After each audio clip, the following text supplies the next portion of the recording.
कासवाचे बाळ हे पोहण्यात पहिले आले, पण हे बाकीच्या विषयातच नापास झाले. माशाच्या आईला बाई म्हणाली, तुमच्या मुलीला हजरीचा प्रॉब्लेम आहे. माशाने मुलीला डोळे दाखवले. मुलीनेही समजवण्याचा प्रयत्न केला. आई, या शाळेत माझा जीव गुदमरतोय ग. मला येथे श्वासही घेता येत नाही. मला या शाळेत शिकायचे नाही. माझी शाळा तर तलावात असावी, नाही का? हे बघ, ही राजाची शाळा आहे, महागाडी आहे.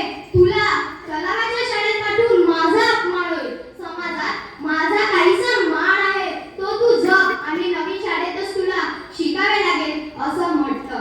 तर दुसरीकडे सर्व प्राण्यांनी आपल्या अयशस्वी मुलांना मारहाण करत घेऊन जात होते. वाटेत वटवृक्ष म्हणाला, या मुलांना का रागवत आहे आणि का मारत आहे? तेव्हा जिराफ म्हणाला, ही सर्व मुले झाडावर चढण्यात अयशस्वी झाली. म्हातारा वट सर्वांना बोलला, पण म्हणाला, या मुलांना कशाला झाडावर चढायचे? काय करणार हे मुले झाडावर चढून? हत्ती, तू तुझे सोंड वर कर आणि सर्वात लांब पड तोड. जिराफ, तुम्ही तुमची लांब मान वर करून पाने खातात ना? उंटने आपली मान लांबवली, वरचे पाने पाडे खाऊ लागली. हत्तीचा पिल्लू झाडावर काय करणार? त्याला मातीत लोळू द्या. माशाच्या पिल्लूला तलावात शिकू द्या. हत्तीच्या पिल्लूकडे पाहून म्हटले, या सर्व बाळांना झाडावर चढून त्यांचा अपमान करू नका. जबरदस्तीने त्यांना अपयशी म्हणून लेबल लावू नका. ठीक आहे, माकडाच्या मुलाला प्रोत्साहन द्या, परंतु उर्वरित 34 मुलांना अक्षम, आळशी, निष्काळजी म्हणून घोषित करू नका.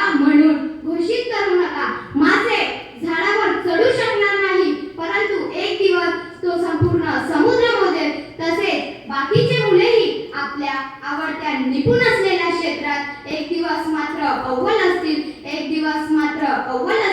सांगण्याचं तात्पर्य एवढंच आहे की विद्यार्थी मित्रांनो, आपल्या प्रत्येकाजवळ एक ना एक सुप्त गुण असतील. त्या तुमच्या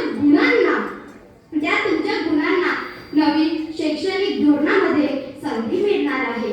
तेव्हा आपले कला कौशल्य दाखवावी. मग ते अभ्यास, खेळ, नृत्य, गायन, फॅशन, शिवण, कला, अर्थ, खगोलशास्त्र, अभिनय, व्यवसाय, शेती, यांत्रिक अशा कोणत्याही क्षेत्रात उत्तम दर्जाने कामगिरी करून दाखवावी हीच अपेक्षा. धन्यवाद.